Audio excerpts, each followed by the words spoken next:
On today's show, the Dallas Mavericks have a $10.9 million trade exception. How can they use that to get a rotation player for next year? And is EJ Liddell the answer at the small ball five the Mavericks have always been looking for? We'll talk about all of that and more on today's Locked On Mavs. Let's go, Isaac. I'm Luka Doncic, and this is Locked On Mavericks podcast. The Dallas Mavericks are NBA champions. Bang! Bang! It's good! And the Mavericks have won the game! If you don't believe, you shouldn't be here.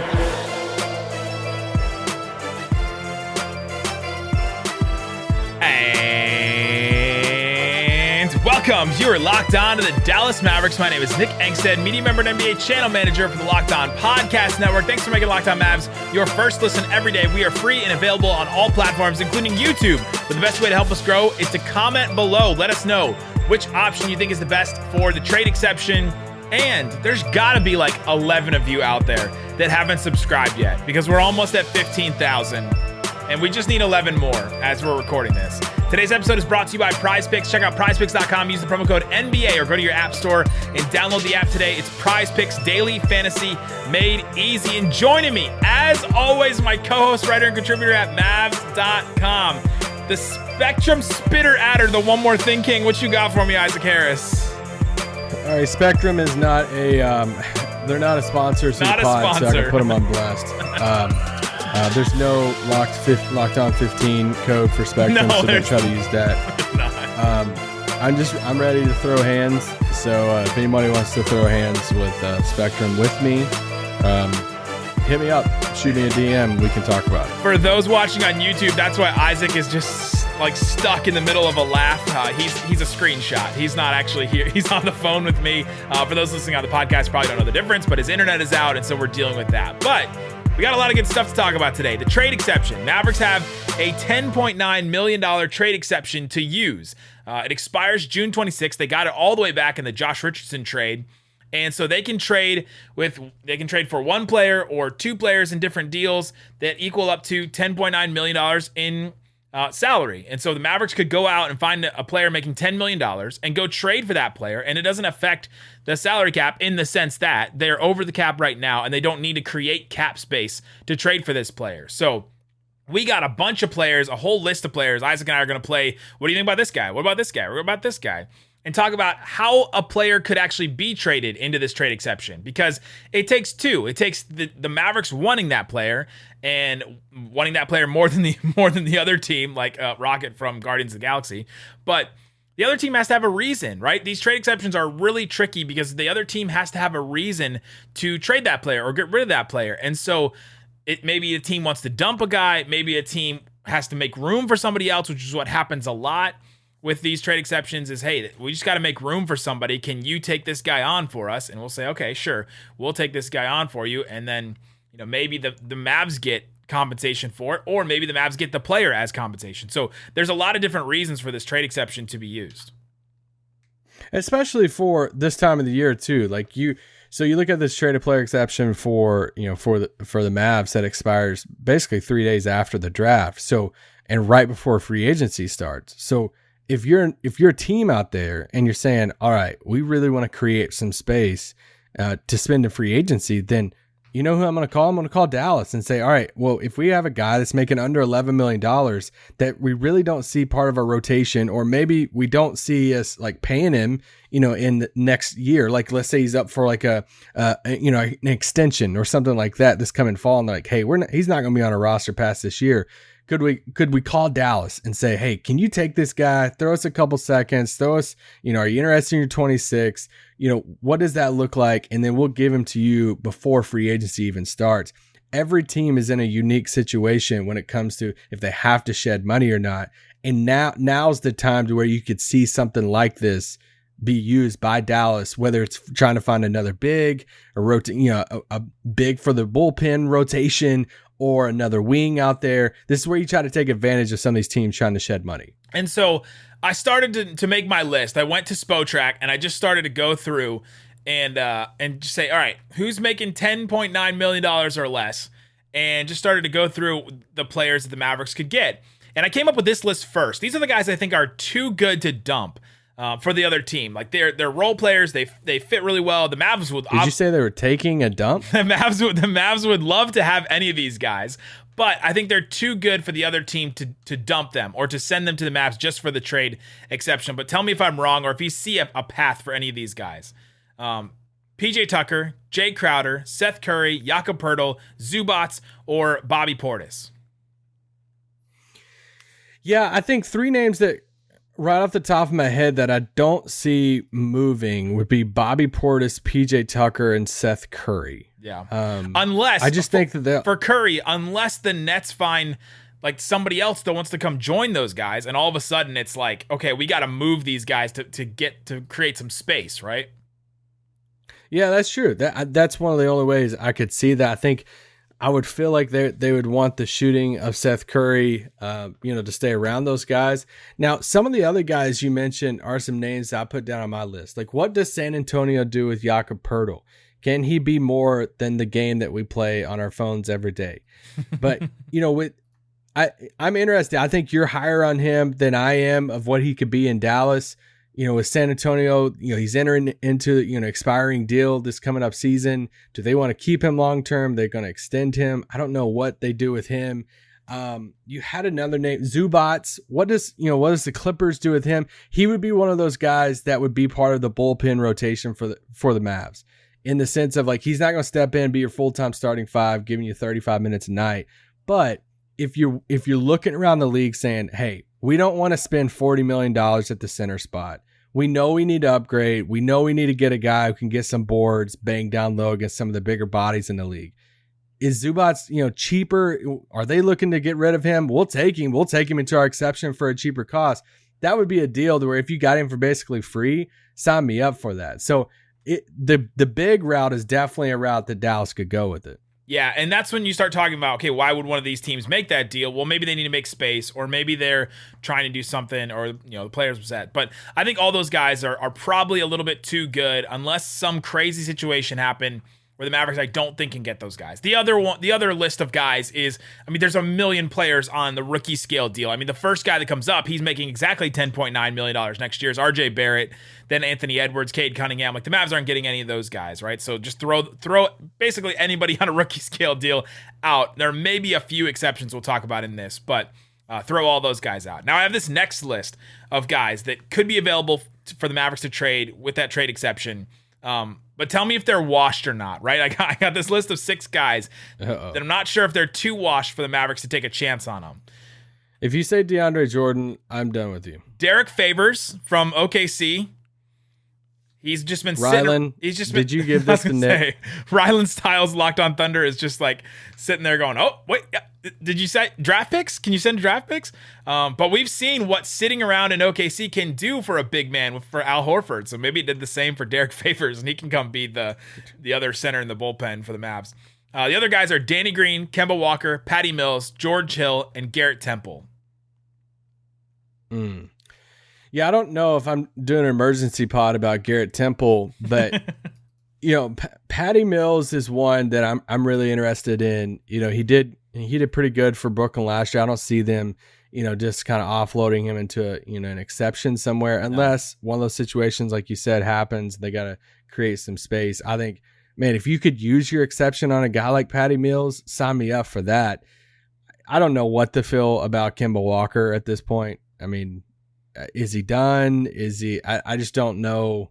I don't know how. Yeah, I don't know what that looks like. So I think Patty Mills is one of the main names that pops off the list you just gave. Patty Mills is like, he could have been in either of these lists, right? Too good to dump or too washed, right? Like we saw both sides of him in Brooklyn. Like in the playoffs, he just stood out as like, man, I don't know if can this guy like play? And it just seems so weird because we'd seen so many good games from him in the regular season, but that playoff, those 4 games were pretty, they stood out a lot.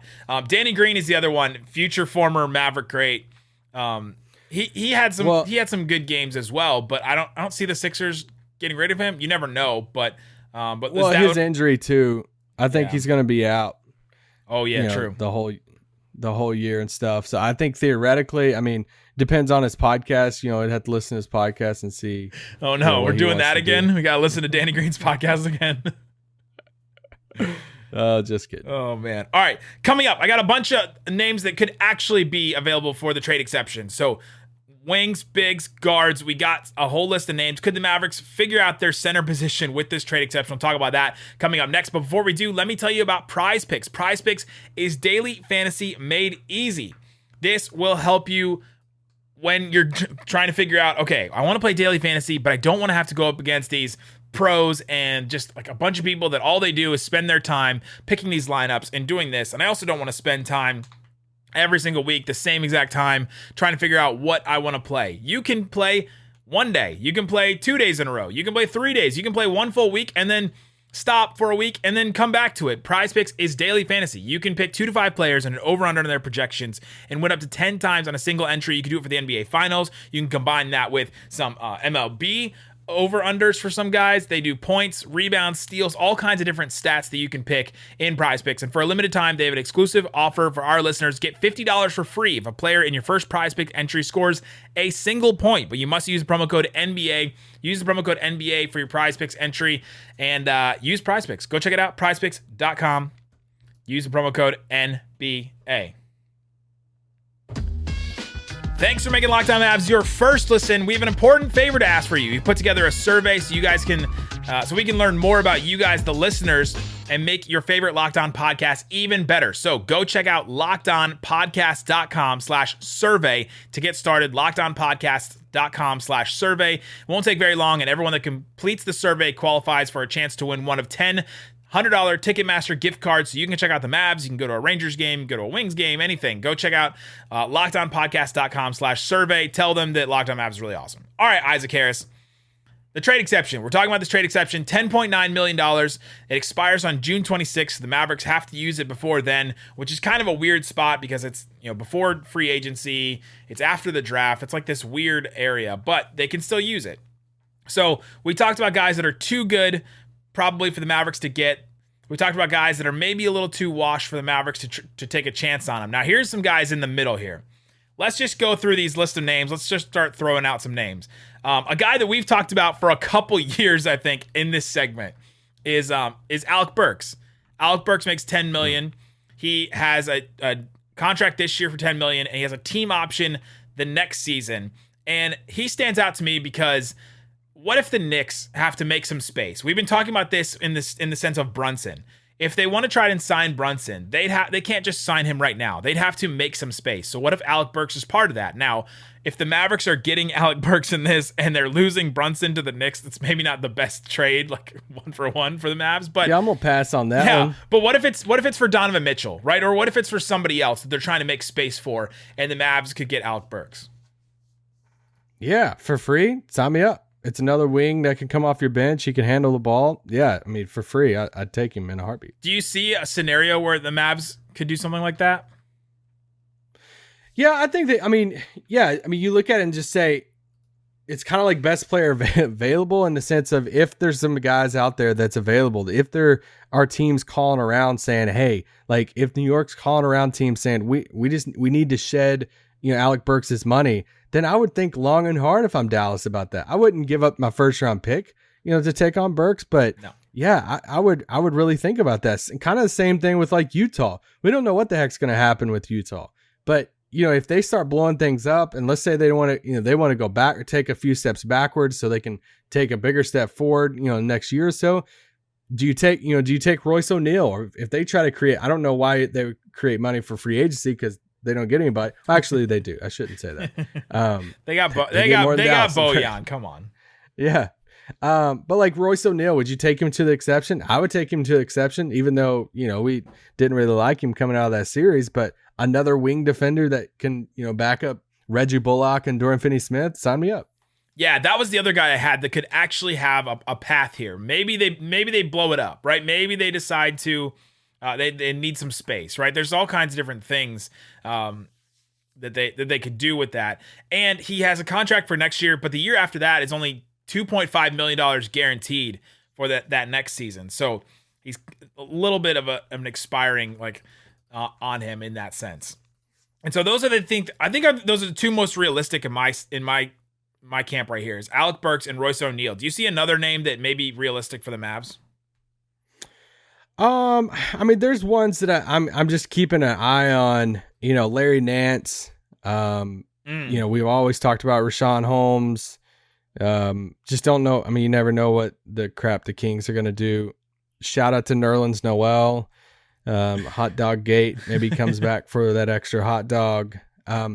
Okay, so there's some younger names that I'm watching. I'm watching their situations as far as like, is Charlotte going to pay PJ Washington? If not, what is his trade value? Look around the league. It probably looks more than, what could Dallas do if they said, hey, we'll attach our 26 overall pick with our traded play, with our exception.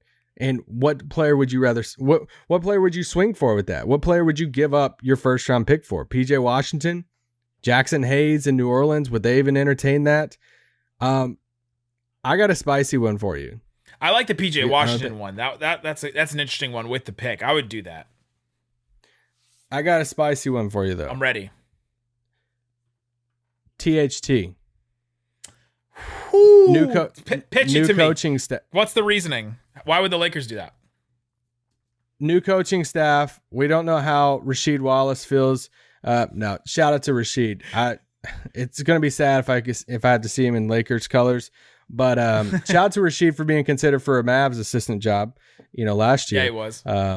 Jared Dudley told me that. But no, I mean, Darvin Ham's obviously coming in. Rasheed Wallace, I think Pelinka even said in their press conference they're trying to, buy a pick in the second round. Do they just want to save the money part of it and say, hey, we would rather have the 26 overall pick. We'd rather have a late first rounder. And let's kind of reset with THT. Let's say his value is so much lower. They're not getting a Brad Beal using THT as a centerpiece of that deal. I don't think they do it because I think they need the money to try to piece together for another future trade. But if you're Dallas, I mean, you would take him into that exception, right? And give up the first round pick. Would you?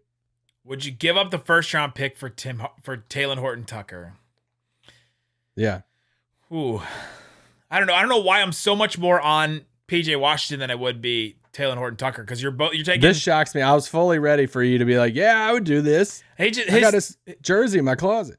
We've also seen so many Lakers young players go and thrive somewhere else. So I think I'm on board because he showed some stuff that second year and then he just didn't take that next step forward.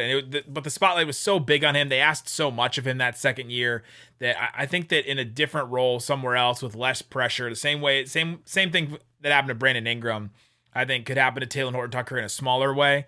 And so I think I would do that, but and the other thing is he's only 21. Like he's younger than some of these guys we're gonna like. He's younger. Isn't he younger than Koloko that we profiled yesterday?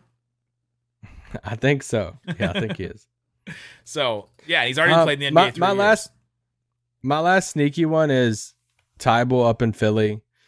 He has after this year he's restricted. If they pay James Harden a crazy amount of money, there was moments in the playoffs where he wasn't playing because he couldn't hit a shot. Tybal or Harden? Harden? Try to reset it. Well, both. But like, is that a situation that Philly's like, hey, we're not going to pay him after this. We're going to have so much money going to Embiid and Harden, these guys. We want to pay Maxey coming up. Thybulle, we're not going to pay him. We'd rather let's just reset, take the 26th pick, maybe package that with the 23rd pick, try to move up and try to find our Thybulle replacement. That I would be interested in that too. What about Chicago, Kobe White? Our guys at Locked On Bulls are not sold on Kobe White as much as our former guys at Locked On Bulls were sold on Kobe White. Would you do that first round pick and the trade exception for Kobe White? No, I don't think so. It's hard for me to say that. I love Kobe, but he's not a steal anymore. He's just a reason. I think I would take the first rounder at that point. Really? Not sold. Yeah, I think so. You at least get a shooter off the bench. There's just some dudes. I think I'm probably just too invested into this draft now to where I've just watched so many players that now I'm just like, all right, would I rather have, Jalen Williams or Kobe White? I think I'd take Jalen Williams. Would I rather have EJ Liddell that we're about to talk about? Probably EJ Liddell, especially on the contract and stuff. Kobe White's contract is going to be coming up soon. I just don't want to be in that game with Kobe White of, how much am I going to pay Kobe White? So anyway. That's the other thing about all this. There's a bunch of names, and I'll rapid fire through a couple of them here in a second. But if some of these guys are expiring, and the reason why that another team would dump them is because they don't want to pay them, right? Like Kobe White, what are they going to pay him? If they don't want to pay him at all, that would be the reason why they would dump him to the Mavericks. And instead, you could get a first-round guy. Now, it's more of a risk. Some people don't want to take the risk, but you get a cost-controlled guy for 4 years on a rookie scale deal. You see all how many players on the Celtics and Warriors right now are on that rookie scale deal still. And that's how you're able to build these great teams. Have these cost-controlled guys. It's like a what's the term for an apartment that the rent is like frozen. It's like that's how you get the friend's apartment.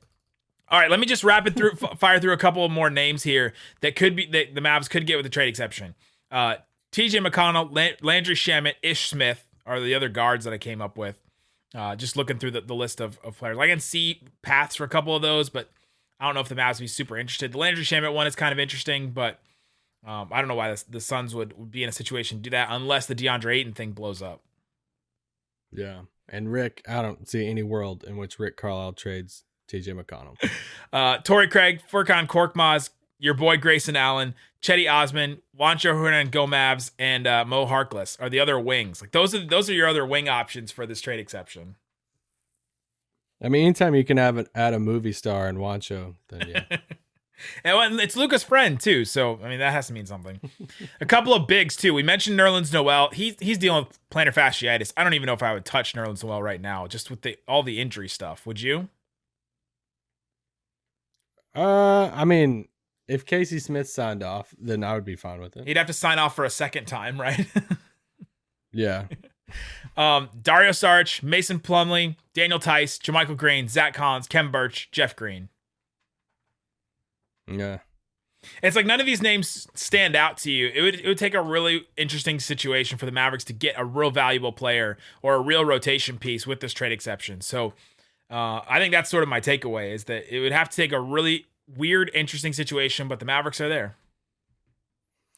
Yeah, I just view the exception as, hey, don't expect them to use it because a lot of times these things just expire.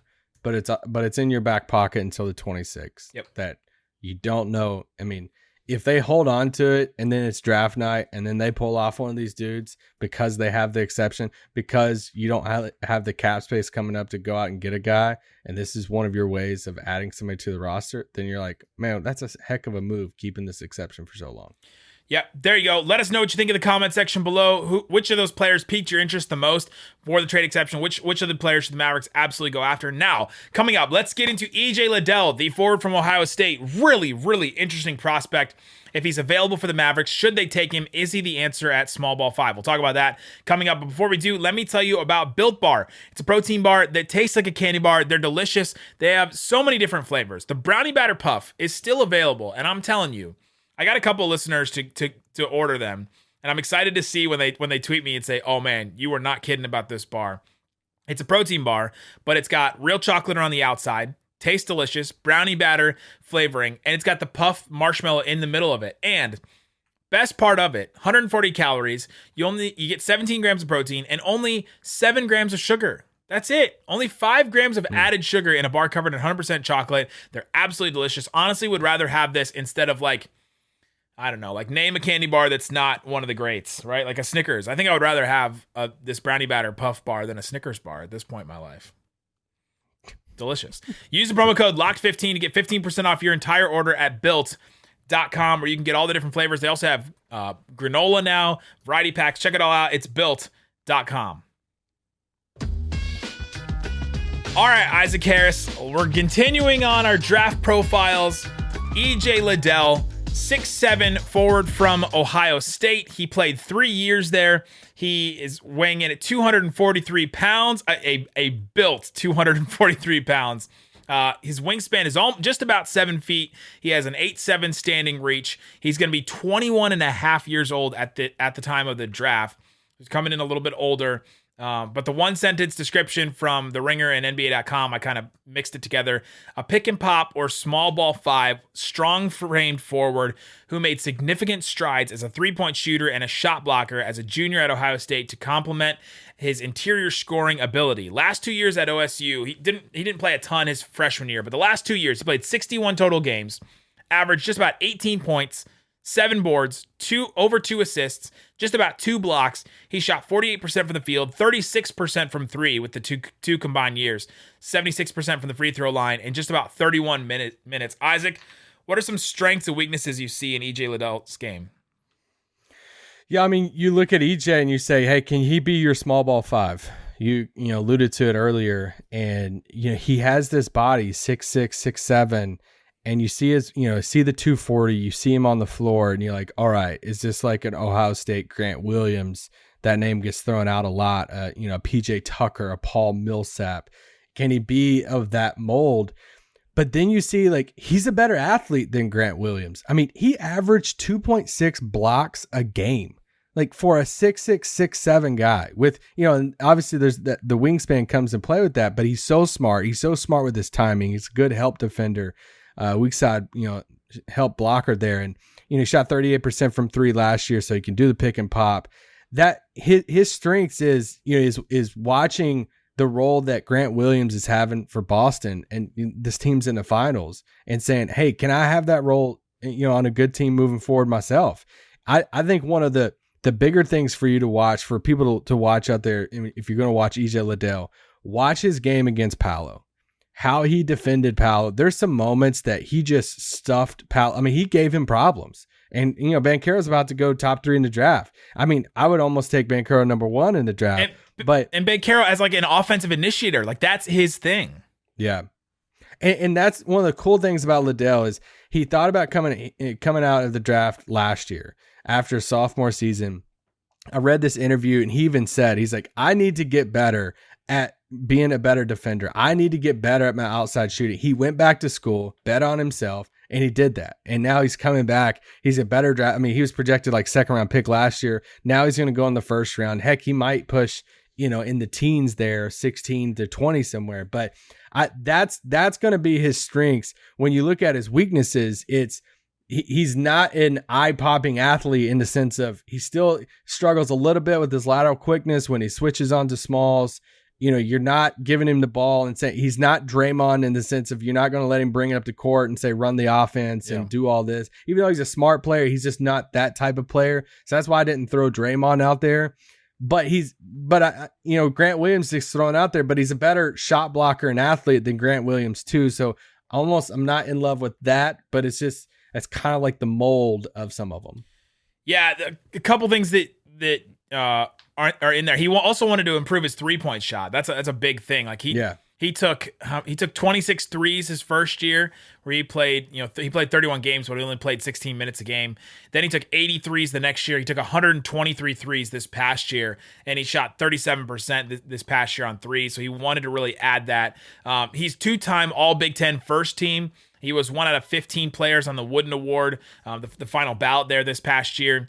And then he was all Big Ten defensive team as well this past year. The shot block timing, like you said, he is a good passer, and is a pretty good post player too. But like he has a jumper. So like some of these guys that we talk about, the PJ Tuckers, the guys like this, he like EJ Liddell sometimes will like do a turnaround jumper in the lane. You're like, what is happening? Like this is not the archetype of a guy that should be able to do that. But yeah, he's the weaknesses, like you said. The other thing that stuck out as a weakness.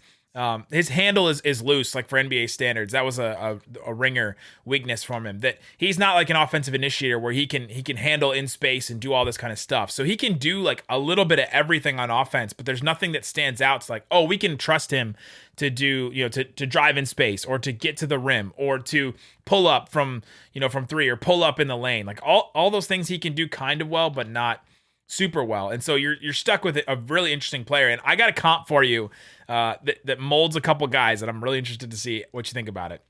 The availability for EJ Liddell. Raphael had him 33rd on his big board a little while ago. The Ringer has him 21st. ESPN mocked him at 23, and then The Athletic had him at 32. So somewhere between 20 and 30. So the end of the draft, right where the Mavericks are, it just takes one team to take him, but he could be available for the Mavericks. Okay, comps. You mentioned PJ Tucker. I think that's a good one. He's a little bit bigger than PJ Tucker, but still, like that's the type of player he'd have to be. Grant Williams, another one you mentioned. Paul Millsap was one I think the Ringer had as kind of a comp, like early Paul Millsap. Thad Young was one that Richard sent me, Mavs draft. That's kind of an interesting one for him. But here's mine. Yeah. Here's mine. You ready for this? I'm ready. If Montrezl Harrell and Draymond Green met in the middle and somehow found a jumper along the way. Because he has the like finisher on the basket stuff that Montrezl Harrell has, like the long arms. But he's a way better defender, and he's got a little bit more of a jumper than Montrezl Harrell. And he's got the Draymond, like he can pass, he can defend on the perimeter, but he's not that good. But so he's like somewhere in the middle defensively between Montrezl Harrell and Draymond Green, and offensively he's in the middle of those guys too. Yeah, he's like a better version of Eric Pascal. That's a good one too. Yeah. It's just that mold. Like we're all sitting there listening and talking about this, understanding like the small ball five, the bigger body small ball five, that he can hold his own in the paint because he is 240, but he can also move on the perimeter and he can hit a shot. And that's where I think he could surprise some people about where he goes. I think like if he went, 15, 16, 17, I wouldn't be shocked because guys like him are so serviceable, especially in the playoffs. And you say like, why should Dallas take him? Because he gives you another option at that small ball five step to where it doesn't have to be Dorian every time. Like, I don't think EJ Liddell is going to start anytime soon, but it's like, man, if you're bringing Liddell off the bench, like he's everything and more of what you thought Sterling Brown could be. And another, bigger body wing defender that you can, play out there with Dorian. You can play out there with Reggie Bullock. And so, yeah, man, I think he's when you look at a rotation of like an 8-man rotation, you're looking at like a, 4, probably 5 to 7 man in that rotation somewhere. And he would fit great in Dallas, but he's also one of those dudes that I think would fit with pretty much any really good team. Well, and that's the thing too, right? It's going to take him a little bit because all of his skills that he brings to the NBA, you have to be so good at all of those things. Like think about the guys we've mentioned: PJ Tucker, Paul Millsap, Grant Williams, Montrezl Harrell, Draymond Green. All these guys, the similar frame and build. You have to be so good and elite at a couple things, and it's going to take him a little while to get there. Like even Grant Williams, it took him like 2 years before he was really an impact rotation player for the Celtics this past year. And finally, had a kind of a breakout this past year, but even like a breakout just as a role player, right? So it's going to take a little while for him.